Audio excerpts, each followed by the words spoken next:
Yes, sir. You already know what time it is. Time for Sports Talk with Naj, where we keep it real and authentic. Break down football, basketball, and soccer. So, hey, man, stay tuned. Follow us on the socials, and make sure you tell a friend. Yes, sir. We'll see you on the other side.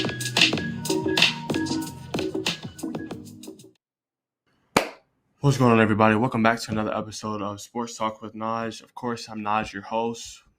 Hope you guys are having a great day out there. We have a lot to get into today. A lot of sports news happening in the world. Yes, so yeah, man. Without further ado, hope you guys like the last episode. You guys have been actually running up my my get back episode. Got about 50 views, so thank you guys for that. So about around 15 subscribers. So make sure you guys like, comment, subscribe. Follow me on social handles. They'll be linked below. At Najee Woke on Twitter, at Najee Woke on Instagram. But without further ado, we're going to go ahead and get this thing going. So yeah, man, we're going to go ahead and start out with some NFL. So right now, Watson's actually facing an indefinite suspension by the NFL. So right now, there's a hearing actually that was today on Tuesday. NFL is actually arguing that he deserves a indefinite suspension. That's going to be probably around like a year or so. In the middle of everything pertaining, saying to Watson, he has pretty much three options. Either he's going to be suspended with the indefinite suspension, he's not going to be suspended at all,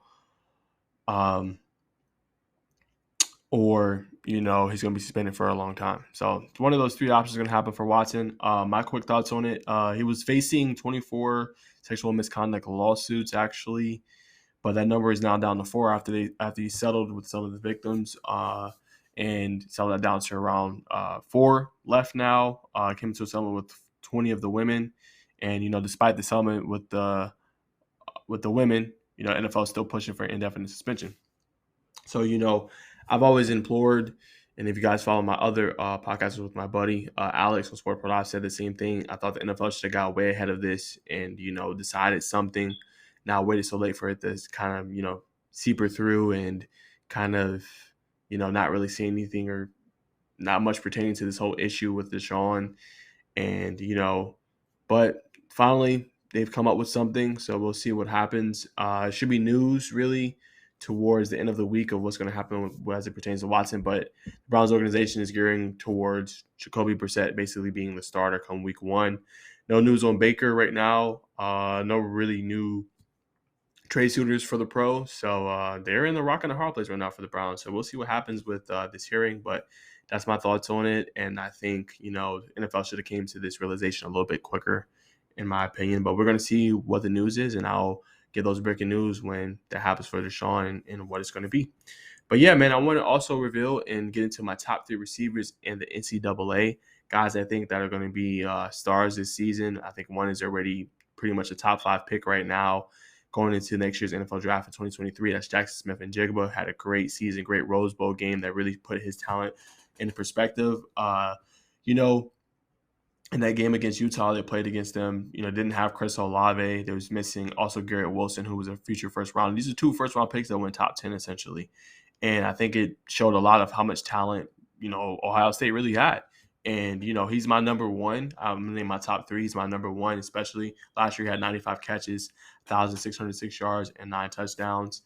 And as I just mentioned with the receiving talent, Chris Olave went high in the draft, and as well as did Garrett Wilson. So I think he's going to have a breakout season again. In the Rose Bowl game, he had 15 catches for 347 yards and multiple touchdowns. He averaged over 123.5 yards per game, which was number 1 in Power 5 and number 2 in the FBS. He also posted over 100 yards receiving in 7 games. So I think that says a lot of what he can do in his talent. And I think he's going to be one of those players you got to keep your eye on for Ohio State. And why I think they're going to make a deep run this year and contend for the college football playoff. Number 2 for me is going to be Jordan Addison. He plays for USC. Last year, he had 100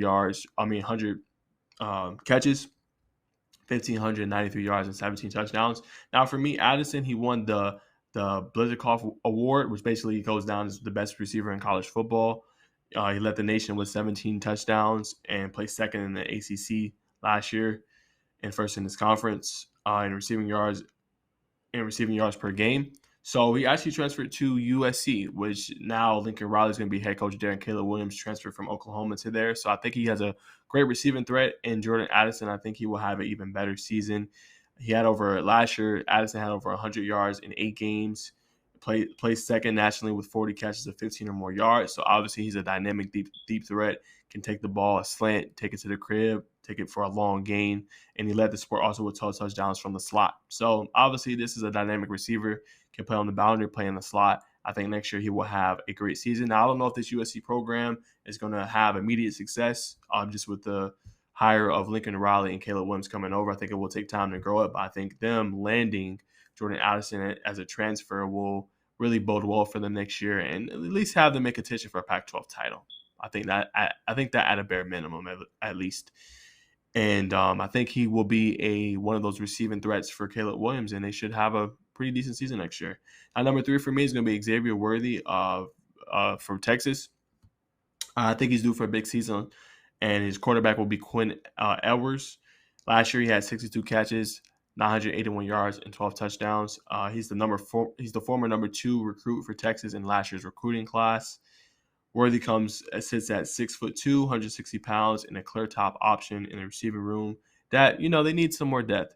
And the Longhorns only have about a couple of more seasons left in the Big 12. And, last year, he scored once in 6 of the Longhorns' 9 Big 12 games, and he led the conference with 12 touchdowns overall. He went for over 100 yards in 4 games a season ago and scored most touchdowns in 3 outings versus Oklahoma, Texas Tech, and Kansas. So I think, again, this is a guy that steps in the situation with Quinn Edwards as the starter, who has, I think, in my opinion, I think he has some star power. And I think this is a team that should be able to get back to fold and get back into competing for Big 12 titles. Last year, they were 5-7. And I think this is a player that you got to keep your eye on. And I think he will help out this Texas program. Now, the major news coming from college football is Arch Manning actually signing with Texas. As you guys all know, he's the grandson of Archie Manning. His uncles are Eli Manning and also Peyton Manning, as you guys all know. I think this is a great move for the youngster. He's creating his own legacy, I think. Going to Texas, he's staying within the family regime of being in the SEC, which, Texas eventually will transition to the SEC in 2025. But I think overall, this is a great move for him.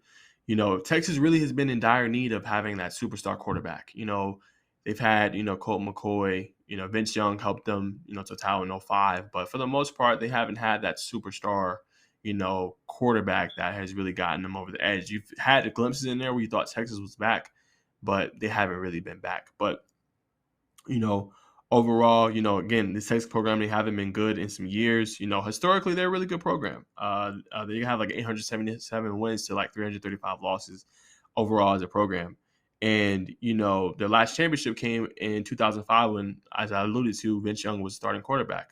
That's been over 17 years ago. They haven't been back really since. And since 2010, they've had 4 new coaches: Mac Brown, Charlie Strong, Tom Herman, Steve Sarkisian. Since 2015, they've had 3 losing seasons, and they've only had a 1 season in 2018 when they had over 10 wins. I think that's when everybody thought, okay, hey, Texas is probably back. And, they followed that up with, 8-4 season, 7-5 season, and of course last year a 5-7 season. So I think this is a program that's itching really to get back to the promised land, and I think landing Arch Manning is a step in the right direction. Him coming there should be able to help them land other top prospects coming into the next couple of draft, or next couple of recruiting classes. So I think this is a team you got to keep your eye on. I think this is a team that will contend, for the SEC title when it comes in 2025, and it contend for that college football playoff pretty soon, I think. So this is a good move in the right direction, and that's a program you always want to land. It really only takes one key piece. Once you can land that one key piece, you can really make a difference, and you start landing. And before you know, you have an exceptional recruiting class. And I think this is what Texas has been missing: a superstar quarterback that they haven't had, I think, in a long time. They've had good quarterbacks. It's not a knock on them, but they haven't had that superstar quarterback. And I think that Manning is going to fit the mold of that. And I think he's going to help contribute to a title for this team, and a title derived, or a title can't think of the word, but a team has been longing, or a fan base that's been longing for a title for some years. And I think he will be, important in leading them to that. So that's my thoughts on the archmanning signing with Texas. Now, keeping it going, Terry McLaurin signed a 3-year, $71 million deal with the Redskins. With the Commanders. My bad, y'all. I'm so used to saying the Redskins. $28 million signing bonus. Honestly, I'm happy for him. Last year, he only made a couple $1,000,000. This year, I think his salary was around maybe like 1.5 before this signing. And, he's one of the most consistent threats for Washington. Last year, he had a great season, over 1,000 yards receiving, which was like tied 20th in the NFL for his numbers. I think around 70 yards catching, around 5 to 6 touchdowns. So, overall, Washington really needed to, I think, sign him. He's one of the, better receivers in the league, definitely underrated. They got, Carson Wentz in free agency, so I think that helps their quarterback class and getting him in there and getting the reps along with Terry. And it really eliminates having that distraction at camp, somebody that's unhappy that hasn't got their money and their deal yet. So I think that eliminates that and really allows the Commanders to focus and what I think is a pretty good overall team. What was really alluded, Washington is having that, great quarterback. I'm not saying Wentz will be that. We don't know because he didn't last in Indy. That's another great overall team that just hasn't connected or hasn't landed on that quarterback position. But I think the Commanders have a great overall defense, and they just been missing a couple of pieces to get back to, competing for division titles. So we'll see, what happens. They did win a division title recently, a couple of years ago when they played Tampa Bay, and they won the ring that year, eventually won against Kansas City and Patrick Mahomes and the Chiefs. But we'll see if they can get back into competing again after, kind of an off season last year. And that's where I sit with it. Now, keeping it going to the NBA. So I have some reaction from the NBA draft. My honest thoughts. I think the Pistons and the Rockets really won this draft. Jabari Smith, pairing him with Jalen Green and Kevin Porter Jr., I think is a really great move for them. They're really establishing a young core there to compare with a young coach in Steven Salas, who, he kind of, just got there. He had trouble with Harden, who wanted out. Eventually, Harden left in a trade to Brooklyn. You still got the contract with Eric Gordon, who I'm pretty sure is going to want to go to a contending team. But overall, to have a young building team, and I kind of said, my stance on Jabari Smith in my other podcast, Sport Para. I think he's, to me, he reminds me of a young KD. I'm not saying he's going to be on that level, but just, when he was at Texas, the intangibles, how he played, he's 6'10", he can shoot the ball well, he can defend, he can create his own shot, he can create for others.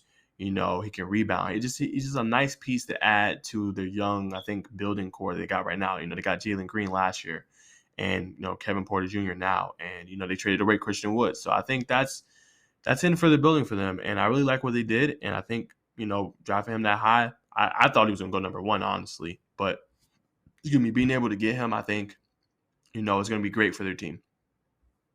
The other team I think won the draft was the Pistons. They got Jaden Ivey and Jalen Duren. They got Jalen Duren from a trade, basically, from the Knicks. I didn't really understand that. I'll tell you why I think, too, in a minute, why the Knicks were losers in this draft.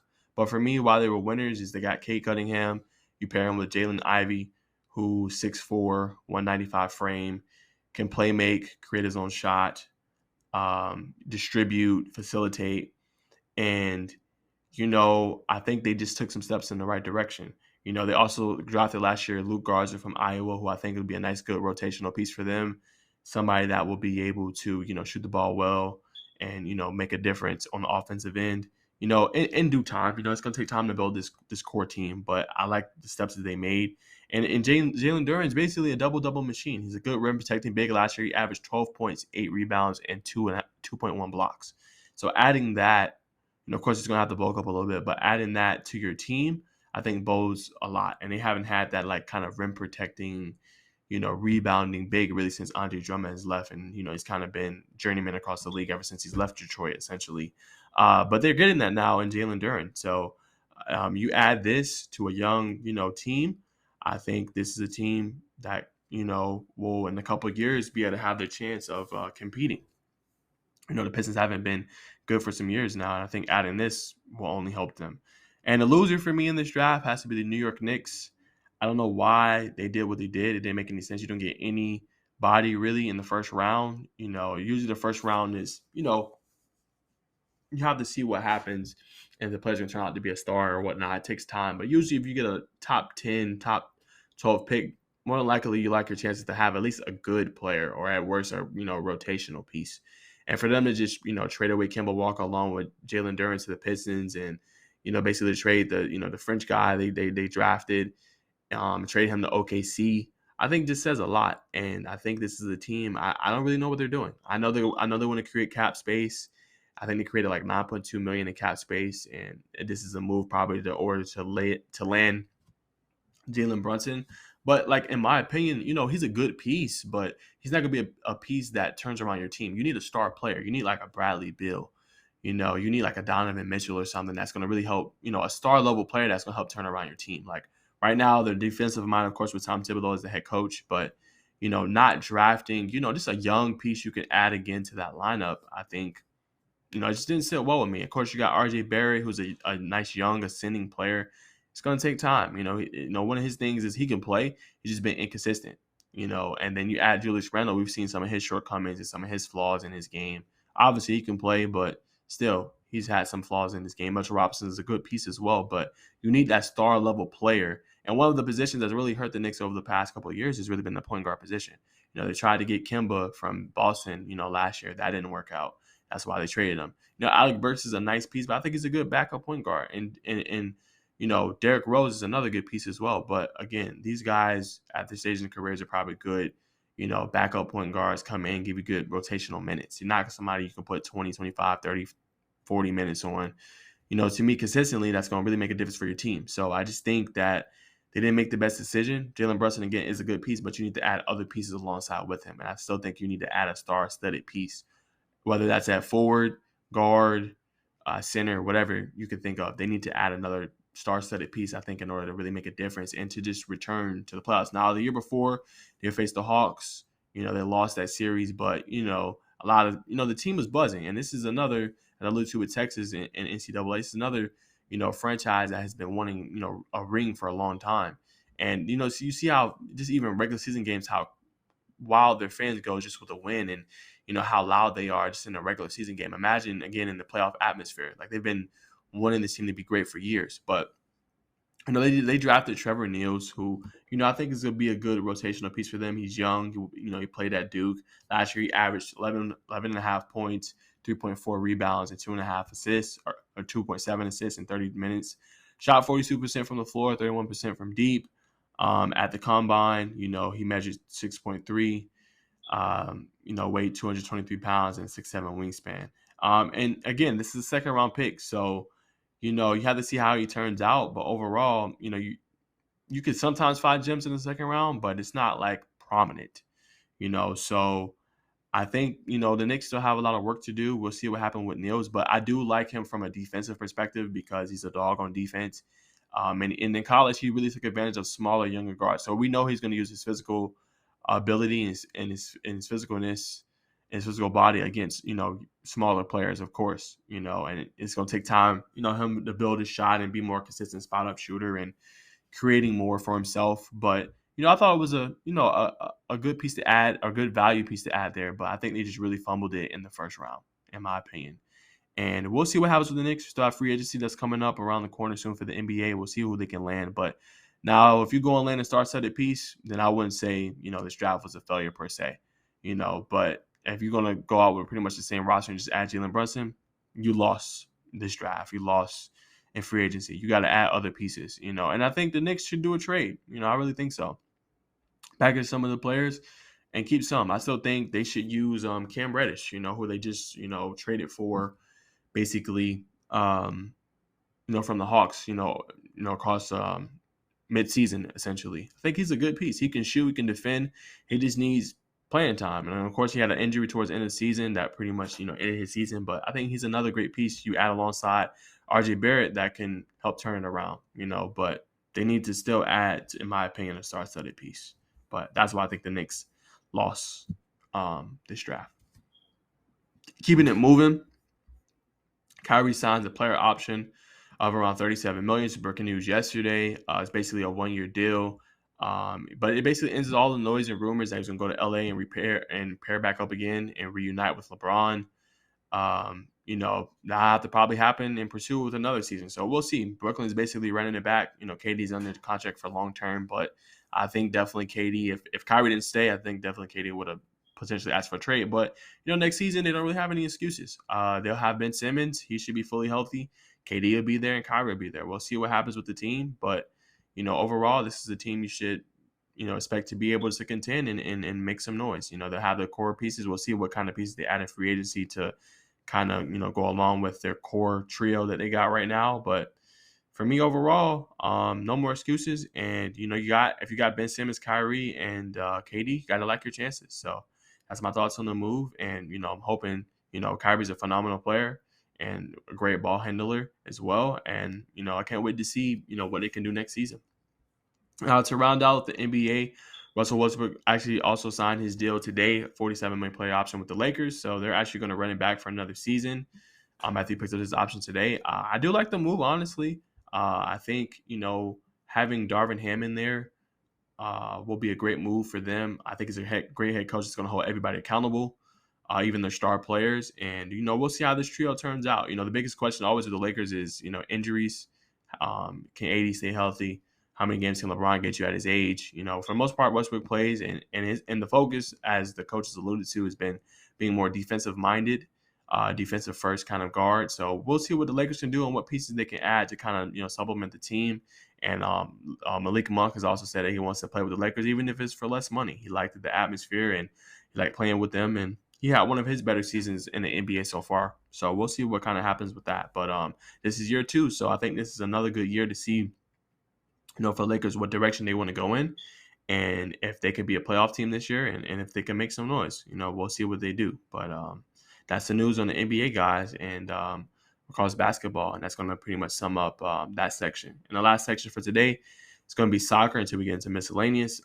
Basically, Chelsea's in talks with Raheem Sterling and Raphinha for next season. So Chelsea's close to a 55 million swoop for Raphinha, but they still face the battle over the move. So basically, this is a Brazilian winger. He played for Leeds United.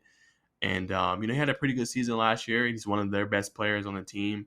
And basically, we're just waiting to see, if they're going to agree to personal terms.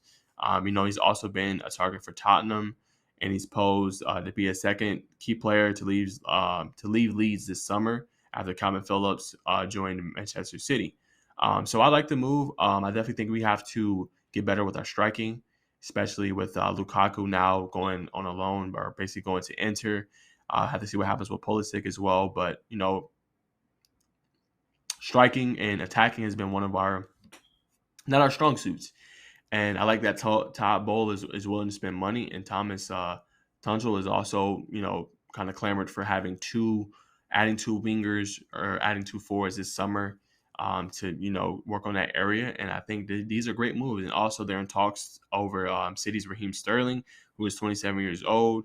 So I think this is a great way to rebuild the attack. Now, of course, Arsenal, is in talks to also try to land Raphinha as well from Leeds, but hopefully, he agrees to terms with Chelsea. I know that he really wanted to go to Barca, but with their financial situation, pretty much makes that impossible. So hopefully we're able to land him. He could play our left wing, and then if we could land Sterling, that could be our right wing. And I think I like our chances going into next season.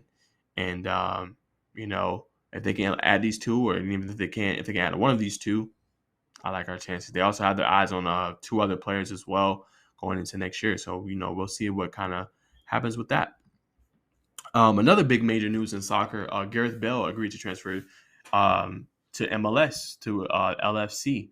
The Wells forward, he agreed to a 12-month contract with options through 2024 after his departure from the recent La Liga champions Real Madrid and the UEFA champions in Real Madrid as well. So 32-year-old who signed for the Spanish Giants, Real Madrid, from Tottenham in 2013 with a record transfer fee of $100 million. He now joins LAFC as a free agent. So, for the move overall, I think it's great for him. He wasn't getting a lot of playtime with Real Madrid, so I like the move for him going to LAFC, pairing him with Carlos Vela. I think this is a team now you can expect an MLS LAFC to contend for a title. That's kind of eluded them more recently in the years past. But yeah, you have to like what he brings to the table, and he pretty much helped his international team Wales into the group stage. They beat Ukraine 1-0 in the playoff a couple of months ago. And this is a team that'll be in the group stage B along with the U.S. I believe it's Sweden and England when World Cup, comes around basically. So you have to like the move. He's been, marred with some injuries, but, overall he's had a trophy-laden, career, 3 La Liga titles, 5 Champions League crowns, and 3 Club World Cups and a Spanish Cup to go along with his career. So he's a very accomplished player, and I think he's a player that's going to help their LAFC's attack and help them contend for titles. But yeah, and our last news to kind of conclude is for soccer is going to be Man Utd basically agreeing to terms with Tyrell Malacia for $18 million.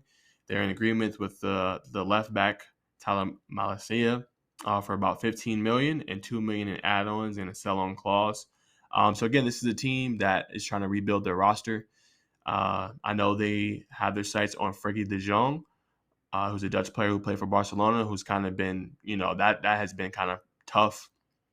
But talks have been advancing, and I know that Erik ten Hag is really trying to land that him as a midfielder to kind of revamp their midfield, which was kind of depleted in a sense last year, didn't really play well, and, gave up a lot of goals, and in games where they were playing really well and attacking in and striking, kind of let them down. So I think adding him, and if they can land Frenkie de Jong, I think goes a long way in rebuilding Manchester United and helping them start, contending again for, UCL titles and for domestic titles as well, and kind of in the reign of Manchester City and Liverpool. So we'll see what happens in the coming weeks. But yes, they did sign Tyrell Malacia for $18 million, and we'll see what other moves Erik ten Hag has up his sleeve going forward. And the last topic to kind of conclude today, guys, is going to be the Colorado Avalanche winning the Stanley Cup final Sunday against Tampa Bay Lightining. They won 2-1, and they ended Tampa Bay Lightning reign of a three-peat, who also had a good run. Tampa Bay Lightning beat 3 teams this postseason run of 50-plus wins on the way to Stanley Cup title, and they fell just short of that three-peat. They dealt with a lot of injuries, most of the injuries, but they kept fighting and they just fell up short, basically. But for the Avalanche, this has to feel good. This was a team that, underwent a massive rebuild. A few years ago, they were dead last with 48 points in hockey, basically drafting up to the top tier. And they didn't even get the number 1 overall pick, even though they finished last. That year they got the pick, they were number 4. But, the GM really could have pulled the plug on them. The last 3 years, they have finished losing basically in the second round. And, in the second round of the postseason, they've done that 3 straight times. But he decided not to pull the plug, stay consistent with his team. And this is the result you have now. They are Stanley Cup champions. And, he fixed some shortcomings on the team. And now they have a title to show for it. So the man for them that really starred throughout this postseason was Kale Macher. He didn't have a great day in Game 6. Committed a penalty, had a really costly turnover. But overall, in the series, he finished with 3 goals and 7 points. And he cracked the top 10 for most points in the Stanley Cup final by a defensive man. So overall, he had a really great, series and a really great postseason. And hats off to Colorado Avalanche for beating a really, really good Tampa Bay Lightning team, turning around their seasons, 3 straight, going out in the second round. Could have just gave up, but kept going. And they got over the hump and won. And a great rebuild for them. And can't wait for some hockey action next year. But yeah, guys, that's going to conclude us for today. Some news across the NFL, NBA, soccer, and of course some miscellaneous topics. So I hope you guys enjoyed. And make sure you guys follow me on Twitter, Instagram at NajeeWoke. Link will be in the description below. And make sure you like, comment, subscribe. And I'm going to see you guys in the next episode for some more content. Yeah, guys, I'll see you soon. Peace.